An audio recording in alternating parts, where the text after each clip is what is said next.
methodology on which the State Election Commission has done this reservation ward-wise.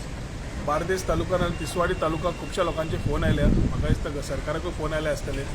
State Election Commission has been given the mandate. I have been told that triple test has been done, and based on the triple test report has been given to the State Election Commission.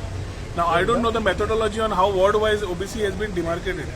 आता म्हज्या स्वता सुकुरान ward number 7 एक आसा, आमच्या Salvador दिमून ward number 9 म्हणून आसा, जंय OBC population is minimal, वेरीन थंय कॅन्डिडेट एखादी मेळपाक आसत नासत वीड आर नॉट अवेअर, पूण थंय ओबीसी वॉर्ड म्हणून डिमार्केट केला. Similar instances have happened in Saligaon, Kalangut, Pedne, Mandre, many areas where people have been in touch or MLAs are trying to understand what it is.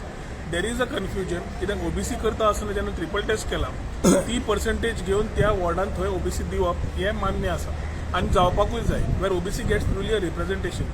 हांगा ward wise करपाक सुद्दां तितलो data आसपा जाय.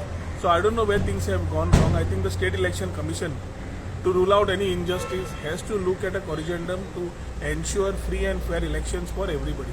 OBC reservation zala, we are very happy about it, but the way they have given it may not give the right candidate to contest in that particular ward. की the candidate कुशीक आसतलो who is wanting to contest, ward जो आसा the candidate आसचो ना एखादी असलें जावंक शकता. सो म्हाका दिसता हातून I have placed my issues with the government, with the chief minister.